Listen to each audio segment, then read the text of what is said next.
Біздің колледжімізде қызықты экономика үйірмесі жұмыс істейді. Үйірме жетекшісі Тұрысбекова Гүлнұр Уәлихановна. Үйірменің басты жұмыстарының бірі колледж студенттерінің экономикалық сауаттылығын арттыру. Бағдарлама 1 жылға 56 сағат. Үйірме мүшелері өз жиналыстарында экономикалық мәліметтер жинап, есептер шығарып, білімдерін шынықтырады. Колледж студенттері арасында қызықты экономика ақпараттық үйірмесіне қызығушылық бар екені байқалады.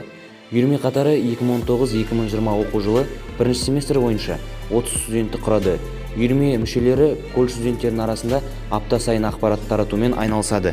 Қызықты экономика үйірмесі жұмысының негізгі мақсаттары студенттердің саяси экономикалық білімдерін жетілдіру, білім деңгейлерін тексеру және дамыту, студенттердің экономикалық көзқарасына бағыт-бағдар беру. Қызықты экономика үйірменің жұмысының негізін бірінші курс студенттері таныстыру және студенттердің қоғамдық жұмыстарға қызығушылықтарын арттыру. Олар келесідей тақырыптарда апта сайын студенттерге ақпараттар таратумен айналысады. Діни экстремизм әлемге төнген қауіп, біз сыбайлас жемқорлыққа, қоғам мүдделерін сатуға қарсымыз, елін сүйген, елі сүйген елбасы тақырыбында бірінші курстар топтарының арасында колледжшілік іс-шара интеллектуалдық ойыны өткізілді.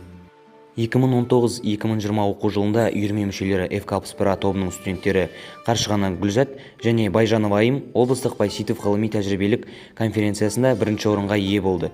Жалпы, қызықты экономика үйірмесі және оның мүшелері 2019-2020 оқу жылында студенттердің саяси экономикалық көзқарастарын қалыптастыруда өз үлестерін қосып, еңбектер жасады.